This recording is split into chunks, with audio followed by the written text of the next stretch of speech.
తాకట్లో ఉన్న బంగారాన్ని విడిపించి ఆ రోజున మార్కెట్ ధర కట్టి మిగిలిన డబ్బును మీకు అందిస్తుంది కొమ్మూరి గోల్డ్. హాయ్ హలో నమస్తే, welcome back to our channel. నేను మీ వైషు. జీవితం మీద విరక్తి వచ్చేసిన వాళ్ళు ఎలా ఉంటారు? బేసిక్గా మీమ్స్ వస్తూ ఉంటాయి, వద్దయ్యా నాకు ఈ జీవితం, నేను వెళ్ళిపోతాను, సన్యాసం తీసుకుంటానని చెప్పేసి. బట్ నిజంగా జీవితం మీద విరక్తి వచ్చిన వాళ్ళు ఎలా బిహేవ్ చేస్తారు, వాళ్ళు ఎలా ఉంటారు, వాళ్ళని మనం ఎలా ఫైండ్ అవుట్ చేయొచ్చు? లైక్ ఇంకా అయిపోయింది, వీళ్ళు ఇక్కడితోటి ఈధర్ సన్యాసమైనా తీసుకుంటారు, లేకపోతే అన్ని వదిలేసి వెళ్ళిపోవాలనే ఆలోచనతో అయినా ఉంటారు అని ఎలా అర్థమవుతుంది? ఈ విషయం గురించి మాట్లాడడానికి ఈరోజు నాతో పాటు డాక్టర్ హరీష్ తెనేటి గారు ఉన్నారు. సార్తో మాట్లాడదాం. హలో సార్, నమస్తే. హలో, నమస్తే. ఎలా ఉన్నారు? అంత ఫైన్ అండి, బాగున్నారా? చాలా బాగున్నాను. సో జీవితం మీద విరక్తి రావడం అంటే, ఒక రీసెంట్గా 2 days నుంచి పెంగ్విన్ స్టోరీ ఒకటి చూస్తున్నాము. అది ఎప్పుడో 2007లో వచ్చింది, ఇప్పుడు వైరల్ అవుతుంది. దానికి ఏమైందంటే సగం మంది బ్రేకప్ అయిందని కొంచెం ఫన్నీగా స్టోరీస్ వస్తూ ఉన్నాయి. బట్ నిజంగా జీవితం మీద విరక్తి వస్తే ఇంకేం లేదు, ఇంక నాకంటూ ఎవరు లేరు, నేను చేసేది ఏమి లేదు. కొంతమంది జోగి అంటారు, కొంతమంది భోగి అంటారు. పూర్తిగా కావాలని వదిలేసుకోపోయే వాళ్ళు ఏంటి, అందరూ వదిలేసిన వాళ్ళు ఏంటి అనే డౌట్ ఒకటి. మనకి ఇన్ని రకాల సాంసారిక బంధాలు పెట్టిందే అలాంటి ఆలోచన రాకూడదని. నిజంగా ఆలోచించుడు, 1 fine day అందరు వెళ్ళిపోవాలి.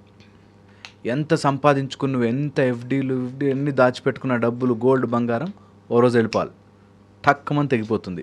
ఓకే, ఎందుకు పరిగెడుతున్నాము అనే దాంట్లో వచ్చినప్పుడు దెర్ ఆర్ 3 major images మనము అడ్డు పెట్టుకుంటాం. మళ్ళీ చెప్తా, 3 major images మనం అడ్డు పెట్టుకుని దాని నుంచి బ్రతుకుని లివ్ చేస్తుంటాం. ఫస్ట్ మన ఫిజికల్ రిలేషన్షిప్స్, బాండ్స్, ఇవి mental image and spiritual image.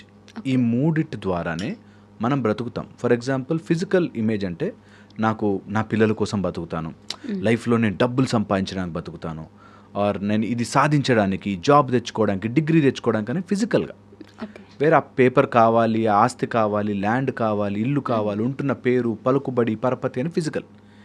ఇది సాధించడానికి కొన్ని గెలుపులు, కొన్ని ఓటములు, పంతము అలా తీసుకున్న వాడికి ఒక లైఫ్కి ఒక మీనింగ్ ఉన్నట్టు, అదే నా జీవితం అన్నట్టుగా వెళ్ళిపోతాం. నిజంగా కూడా ఆ పేపర్, డిగ్రీ కాగితం వచ్చినా రాకపోయినా, డబ్బులు వచ్చినా వెళ్ళాల్సిందే. ఓకే, సెకండ్ ఆస్పెక్ట్ వచ్చేసి మన మెంటల్ ఇమేజ్. మన మైండ్లో మనని ఒకళ్ళు ప్రేమిస్తున్నారని, మనని ఒకళ్ళు ఇష్టపడుతున్నారని, మనకేదో మన గురించి ఒక అవగాహన ఉండి ఆ ఇమేజ్ ద్వారా ఆపరేట్ చేస్తుంటాం. Very profound subject. సో స్లోగా ఎక్కించుకుంటే చాలా బాగుంటుంది. ఓకే, సో మెంటల్గా మనం ఒక ఇమేజ్, మనమంటూ మనకు ఒక క్యారెక్టర్ తయారు చేసుకుని ఆ క్యారెక్టర్ సర్వైవల్ కోసం బ్రతుకుతూ ఉంటాం.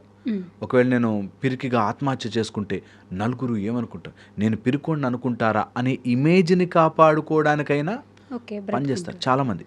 లైక్ నా పరువు పోతుంది, ఆ పని చేస్తే నేనేమైపోతాను అని మనమే ఒక ఇమేజ్ పెట్టుకుని, మన కోసం మనం మెంటల్లీ ఒక పిక్చర్ తయారు చేసుకుని ఆ పిక్చర్ని అందరి మైండ్లో నాటడం పనిలో ఉంటారు. లైక్ నన్ను ఆ రోజు వాడు ఇలా చూశాడండి, నాకు ఎంత చీప్గా చూస్తున్నారో మా వాళ్ళు అని. వాడి చూపులో నువ్వు చీప్ అయిపోతావేమో అని ఆలోచిస్తూ నీ మైండ్లో ఆ ఇమేజ్ని ఆలోచిస్తున్నాం. ఓకే, అదే ఒక మెంటల్ ఇమేజ్ నువ్వు క్రియేట్ చేసుకుంటాం. అలా దాన్ని ఫైట్లో ఉన్నవాడు కూడా బ్రతుకు మీద ఆశ ఉంటుంది, బ్రతుకుతాడు.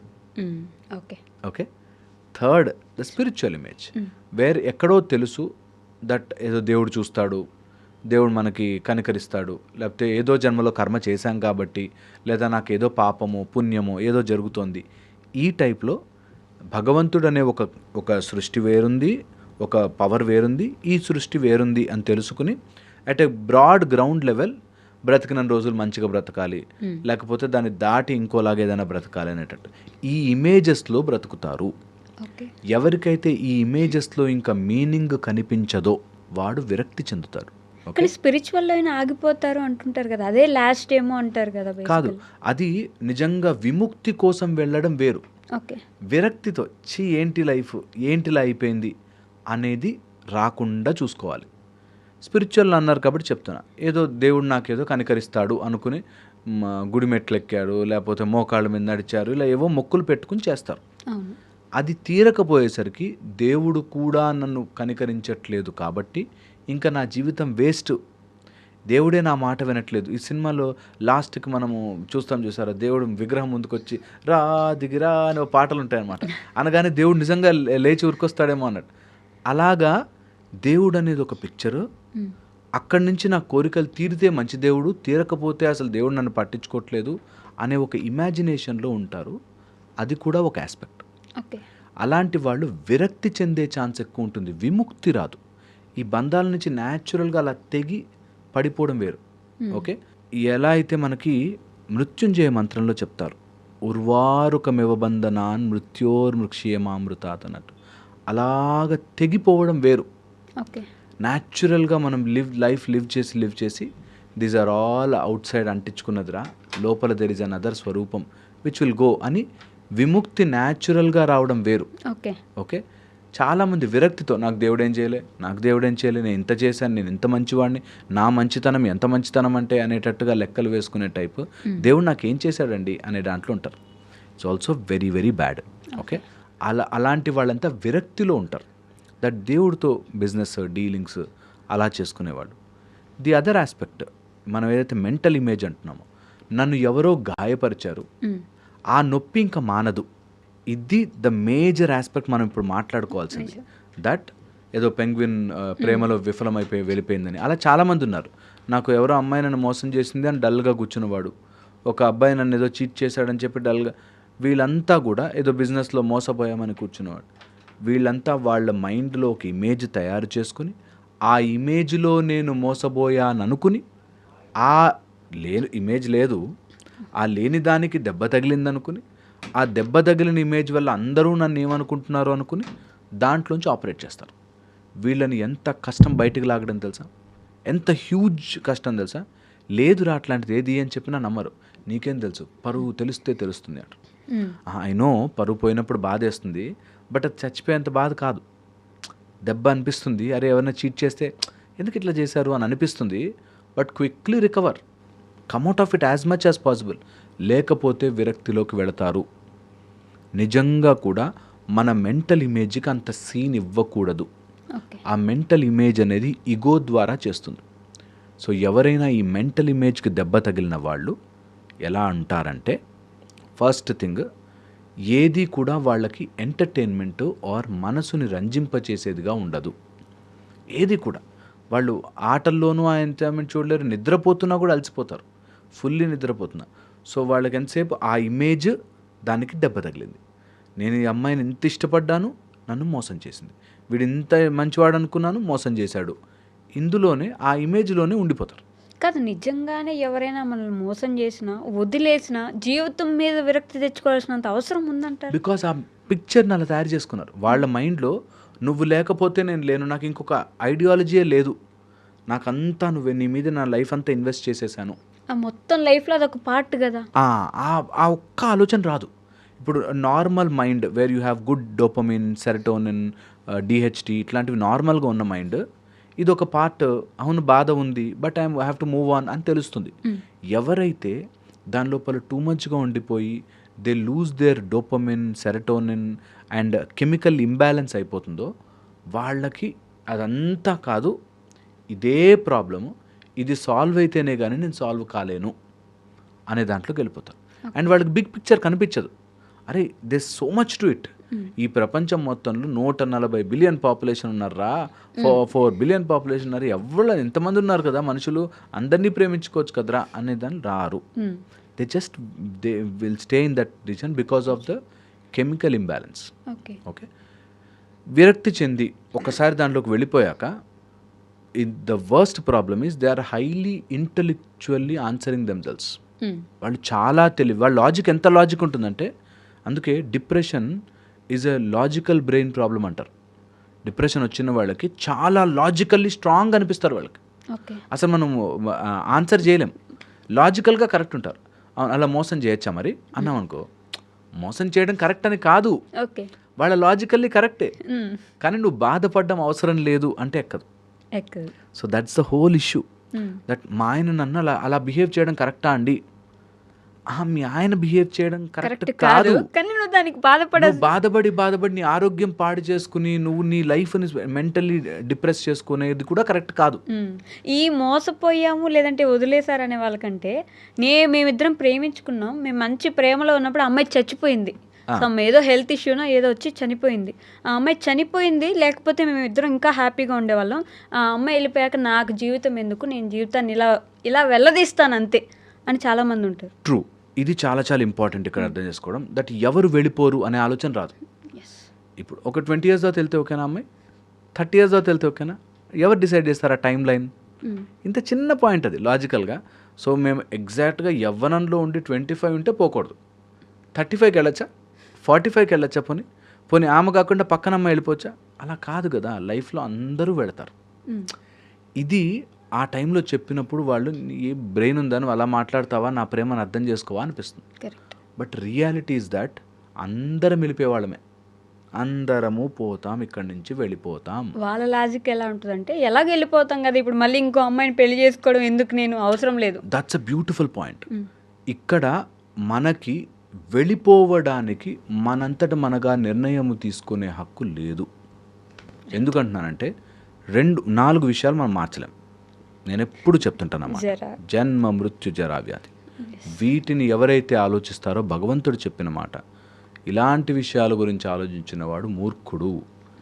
ఎందుకంటే అక్కడ సూసైడ్ చేసుకున్న దగ్గర, వదిలేసుకున్న దగ్గర నుంచి మళ్ళీ జన్మెత్తి ఇవన్నీ అనుభవిస్తావు, అనవసరమైన చుట్టుకోవడం.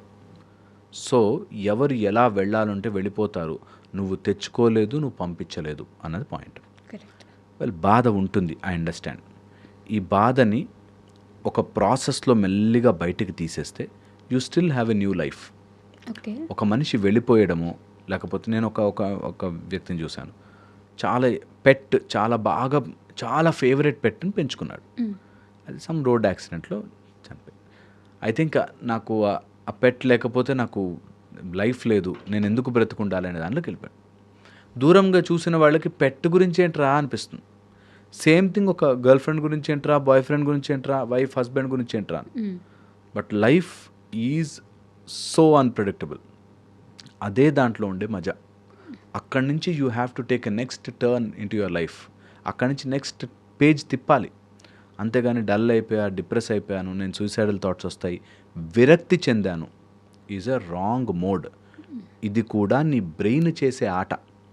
ఎందుకు చేస్తుంది అంటే ఆ వ్యక్తి వల్ల అని చనిపోయింది కాబట్టి నేను ఇలా డల్గా లేకపోతే నా ప్రేమ నిజం కాదనుకుంటారేమో. ఒక అతనికి ఇలాగే చెప్పాను అనమాట. ఒక 1 year అయిపోయింది, తను లవ్ చేసిన అమ్మాయి ప్రేమించింది, తర్వాత ఇది యాక్సిడెంట్ అయింది, వెళ్ళిపోయింది.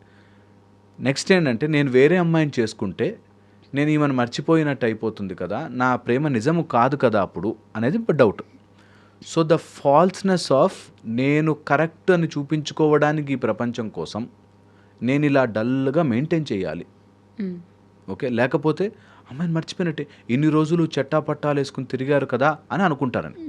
సినిమాలో కూడా అలానే చూపిస్తారు కదా, అమ్మాయి చచ్చిపోతే ఆ అమ్మాయి కోసం ఒక చెట్టు, ఆ చెట్టు మీద అమ్మాయి పేరు రాసుకొని అలానే ఉండిపోవడం. సో వెరీ ఇంపార్టెంట్ ఏంటంటే ఇది ఎవడి కోసమో అయితే అస్సలే బ్రతకూడదు. అలా 2 పెయిన్ ఉంది, నిజం అది. Okay, that is true, accepted. At the same time నువ్వు లైఫ్లో మూవ్ ఆన్ అవుతూ ఉండాలి ఈజ్ ద పాయింట్. ఓకే, ఎప్పుడైతే నీ ఆర్టిఫిషియల్గా నువ్వు చూపించుకోవడానికి అలా యాక్ట్ చేస్తున్నావు, ఆర్ డైవర్ట్ దట్, ప్రేమనే పెళ్ళనే కాదు, you can divert that energy to something else. But life has to go on in an more exuberant, ఎంతూజియాస్టిక్గా, అరే ఇంత అన్ప్రెడిక్టబుల్ లైఫ్ రా, దీని గురించి నేను తెలుసుకోవాలి అనే దాంట్లోకి వెళ్ళాలి. ఓకే, అదే ఎప్పుడు కూడా మన జీవితాన్ని, జర్నీని ముందుకు తీసుకెళ్తుంది. లేకపోతే యూ విల్ గో ఇలా డల్ అయిపోయి ఎందులోనూ ఇంట్రెస్ట్ రాక బ్రెయిన్లో రాంగ్ కెమికల్స్ అన్ని ప్రొడ్యూస్ అయ్యి you will slowly go in to depression and death. Okay, ఇందాక నేను మాట్లాడుతూ ఒక పాయింట్ అడిగాను, అందరూ వదిలేసిన వాళ్ళు, అందరినీ వదిలించుకొని వెళ్ళిపోయిన వాళ్ళు, ఈ రెండింటికి తేడా ఏంటి? ఫస్ట్ అందరూ వదిలేసిన వాళ్ళు వీళ్ళని అసలు ఎందుకు పనికిరారనుకుంటారు, ఇది అదే, వాళ్ళు కూడా అదే ఇమేజ్ పెట్టుకుంటారు. దట్ నేను ఎవరికి యూజ్ అవ్వట్లేదు, నా వల్ల ఎవరికి ఉపయోగం రావట్లేదు, నేను అనుకున్నట్టుగా ఏం జరగట్లేదు. లైఫ్ అన్ప్రెడిక్టబిలిటీని వీళ్ళు ఎప్పుడైతే చేతిలోకి తీసుకోవాలనుకుంటారో అప్పుడే ఇవన్నీ విరక్తి ఇవంతా వచ్చేది. నాకు తగ్గట్టుగా లైఫ్ జరగాలి, నేను అనుకున్నట్టుగా లైఫ్ లేకపోతే నేను ఇంకెందుకు ఉండాలి ఇక్కడ అనేటట్టుగా మారుతారు. ఎవ్రీథింగ్ ఇన్ దిస్ యూనివర్స్ నువ్వు అనుకున్నట్టుగా జరగకపోవచ్చు, నువ్వు అనుకున్నట్టుగా జరగదు. కొన్నిసార్లు నువ్వు అనుకున్న వాళ్ళు నిన్ను మోసం చేస్తారు, వదిలేస్తారు, చీట్ అవుతాం. ఆర్ మనము అనుకున్న దాంట్లో ఫీల్డ్లోకి వెళ్ళలేకపోవచ్చు. ఇవన్నిటిని పట్టుకుని వీళ్ళందరూ నన్ను ఎవరో ఒకళ్ళు పాయింట్అవుట్ చేయాలి. ఐగో ఎలా యాక్ట్ చేస్తుందంటే, మీ అమ్మా నాన్న నీకు ఆ రోజు ఎంకరేజ్ చేయలేదు కాబట్టి, లేకపోతే నీకు ఆ రోజు బాస్ ఇలా అన్నాడు కాబట్టి, నువ్వు ఉద్యోగంలో పనికిరాలేవు అన్నారు కాబట్టి, ఇంకా నాకు ఎవరి మీద నమ్మకం లేదు, వెళ్ళిపోతాను. ఓకే. ఒక ఆయన 60-70 lakhs పోగొట్టుకున్నాడు ఏదో సమ్ స్టాక్స్లో వాటిలో. ఓకే, నేను వాడిని ఎవరినో నమ్మాను, వాడు నమ్మిన తర్వాత వాడు నన్ను మోసం చేశాడు. నేను అంత నమ్మాక వాడి కోసం నేను ఎంత చేశానండి ఆ రోజు, ఏదో నైట్ వెళ్ళా వాడి కోసం తడిసి వెళ్ళి మరి తెచ్చాను ఏవో చెప్పాడు. సో పాయింట్ ఇస్ 60-70 లక్షలు పోయాయి. నేను అనుకున్నట్టుగా జరగకపోవచ్చు. ఒకడు కన్నింగ్ ఫెలో ఉంటాడు, ఒక అడవిలో ఒక నక్క ఉంటుంది, ఒక జింక ఉంటుంది, అందరూ ఉంటారు, నాకు ఎక్కువగా నక్కలు కనిపించాయేమో అని అర్థం చేసుకోకుండా ఇంకా నా లైఫ్కి మీనింగ్ లేదు, ఇంత నమ్మాక కూడా మోసం చేస్తే నేను ఎవరి కోసం బ్రతకాలి, ఈ టైప్లో. సో ఆల్వేస్ అంటున్నా, సూసైడ్కి నీ ఈగో అడ్డొస్తుంటుంది. దట్ నేను పిచ్చోడిని అయ్యాను, నేను మోసపోయాను, నేను ఇంక నుంచి డెవలప్ అవ్వాలి అని ఆలోచన రానివ్వదు. నేను మోసపోవడానికి గల కారణం వాళ్ళ కఠోరమైన హృదయం అని వాళ్ళ మీద వేయాల్సిందే. సో ఇది ఆ టైంలో చెప్తే వాళ్ళకి చాలా గుచ్చుకున్నట్టు ఉంటుంది. నువ్వు ఎలాంటి కౌన్సిలర్ రా అంటారు, బట్ నిజం అదే. ఎంత తిప్పినా ఎంత చుట్టూ తిప్పినా నువ్వు ఓడిపోయావు, గెలవాలి, అంతే. That is it. నువ్వు గెలవడం చేత కావట్లేదు, వరీ అవ్వద్దు. There is no place for worry or అక్కడ డిప్రెషన్కి డల్నెస్కి ప్లేసే లేదు. నిజంగానే నేను ఒక బిజినెస్ స్టార్ట్ చేసా, ఆ బిజినెస్ నాకు అర్థం కాలే, ఓడిపోయా, సో వాట్. ఒక అబ్బాయికి చదువు తీసుకున్నాడు, ఏదో మార్కులు రాలేదు, నేను సివిల్స్కో దేనికో ప్రిపేర్ అని రాలేదు, సూసైడ్ చేసుకుంటా అంటాడు. You are not made for civils, so what, అదే కదా. So what will happen. అది వాళ్ళకి అర్థం కాదు. ఇన్నేళ్ళు చదివాను కదా, నాకు పట్టుదల ఉంది కదా, పట్టుదలతో ఏదైనా సాధించవచ్చు కదా, ఇట్లా చెప్తారు.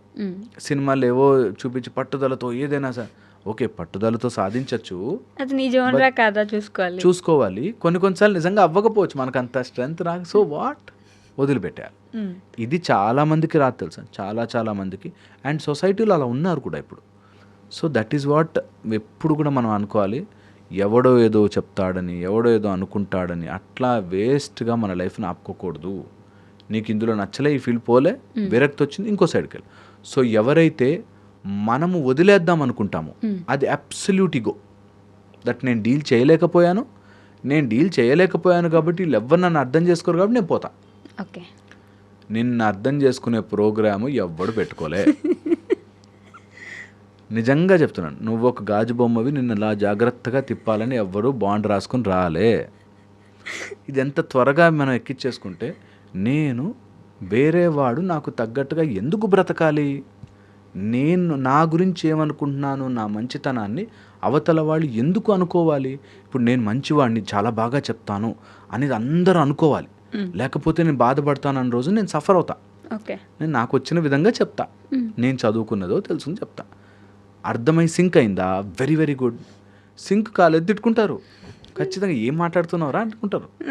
That is part of my job, అంతే. సో మనకు కొంతమంది నిజంగానే ఇంట్లో వాళ్ళు కూడా చాలామంది నేను చూశాను, సొంత తల్లిదండ్రులు పిల్లల్ని కించపరుస్తూ మాట్లాడతారు.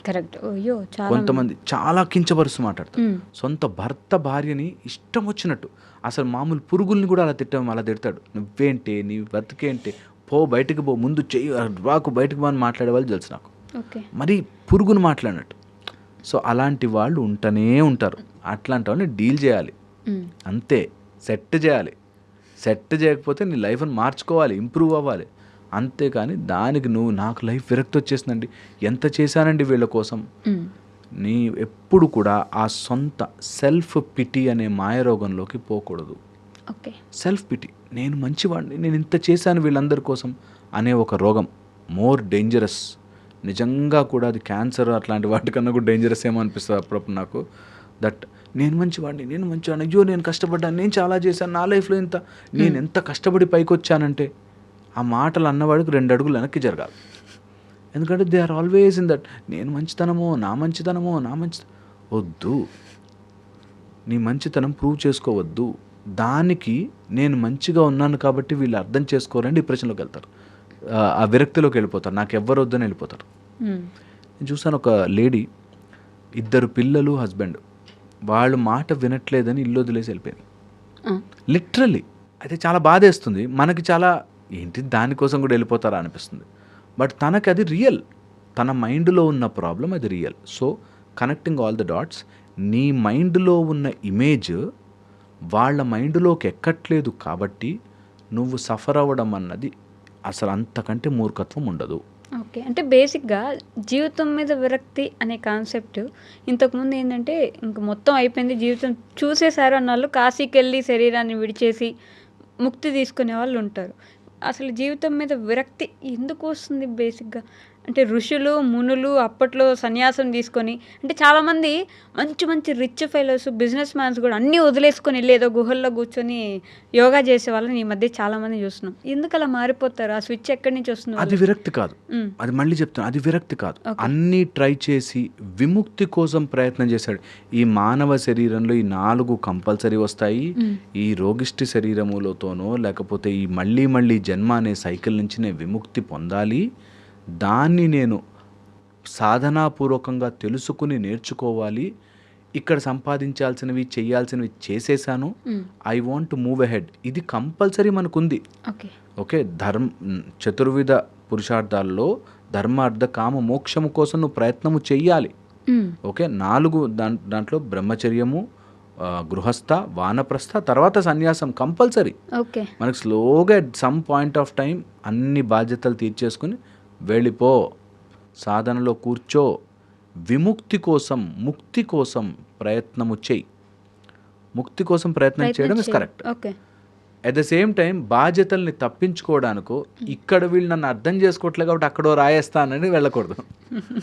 ఇది చాలా ఇంపార్టెంట్. దట్ ఇక్కడ నాకు అప్పులు ఉన్నాయి కాబట్టి నాకు విరక్తి వచ్చింది వెళ్ళిపోతానే కంటే ఇక్కడ అప్పులు బాగా సంపాదించు, తీర్చి డబ్బు నేను అనుకుంటూ వస్తుందిరా, డబ్బు కాదు నాకు important. I want to grow, I want to go and see నిజంగా నాలోని ఆ శివ ఆ శక్తి ఉందా, నా లోపల పైన శివుడి శక్తి ఉందా, నేను మూలాధారం నుంచి శక్తిని అట్లా పైకి తీసుకెళ్ళగలనా, సాధన చేయగలనా, కలుపుకోనా, యూనివర్స్ అంతా కూడా ఒక్క గాడ్ పార్టికల్ ఆ బ్రహ్మస్వరూపం అయితే నేను అదా అనే ప్రయత్నము చేసే వాళ్ళ ప్రక్రియ వేరే. దీన్ని కలుపుతారు. విరక్తి ముక్తి 2 వేరు. మోక్షం కోసం వెతకడం వేరు, విరక్తి వచ్చి వెళ్ళిపోవడం వేరు. విరక్తి వచ్చి వెళ్ళిపోయిన వాడికి ఆ పెయిన్ ఎప్పుడు ఉంటుంది. ఓకే, మనకి అలాంటి అఖాడాలకి, అలాంటి ప్లేసులకి, కాశీ లాంటి ప్లేసులకి వెళ్ళి కూడా మళ్ళీ ఇక్కడికి ఫోన్ చేసి ఇంట్లో వాళ్ళతో గొడవ పడేవాళ్ళు ఉన్నారు. ఓకే, సో అందుకని వెరీ వెరీ ఇంపార్టెంట్. న్యాచురల్గా నేను అలా విచ్చుకున్న పువ్వు స్లోగా వాడిపోయి పడిపోవాలి. మంచి ప్రాసెస్. న్యాచురల్గా పడిపోవాలి, అంతేగాని మధ్యలో ఉండగా నేను లోటస్లా ఉండుంటే బాగుండే రోజా పువ్వు దానితో తెంపుకుని పడిపోతే అది విరక్తి. న్యాచురల్గా 1 point of time you blossom, you be what you are, you do what you can do. ఆ పరిమళాన్ని ఇచ్చావు, ఆ పండునిచ్చావు, అంతా ఇచ్చావు, స్లోగా పడిపోయావు. That is a natural process. మనిషి దానికి మైండ్లో ఒక ఇమేజ్ తయారు చేసి ఆ ఇమేజ్ని సాటిస్ఫై చేయడం కోసం నన్ను ఎవడు అర్థం చేసుకోవడం, నేను అంత సంపాదించి ఆ బిల్డింగ్లో 3 ప్రాపర్టీలు రాసిచ్చి అయినా నన్ను బయటికి తోసేశారండి అని బాధలో. అల్టిమేట్లీ వాళ్ళు ఏదో చేస్తారు, నేను ఐ వాంట్ టు ప్రొసీడ్ అనే ఆలోచన వచ్చిన వాడు విముక్తి వైపుకి వెళ్తాడు, లేకపోతే విరక్తిలోనే ఉంటాడు. అందుకని ఇంకా దేంట్లోనూ రక్తి రాకపోతే విరక్తి వస్తుంది అంటారు. ఏది నచ్చట్లేదు, ఇంకా ఏది చేసినా నచ్చట్లేదు, రోజు ఏది చేసినా విరక్తి వచ్చిందిరా బాబు అన్నట్టుగా కాకుండా న్యాచురల్గా ముక్తి కోసం ట్రై చేసి మోక్షం కోసం ప్రయత్నం చేసేవాడిది బ్యూటిఫుల్ లైఫ్ అవుతుంది. అండ్ ఇది నిజంగా పట్టుకుని కూర్చుని సాధనాపూర్వకంగా ఇప్పుడు నుంచే జర్నీ స్టార్ట్ చేస్తే 1 ఫైన్ డే అలా వదులుతాం. అందుకని వెరీ ఎర్లీ ఏజ్ మెడిటేషన్సో, సాధననో, లేదా ఏదైనా ఉపాసన, భగవత్ స్వరూపము ముందు ఆకారము స్లోగా నిరాకారముకి ప్రొసీడ్ అవ్వాలి. దట్ ఈస్ వాట్ మన సిస్టమ్ ఎప్పుడు నేర్పించేది అదే. Thank you.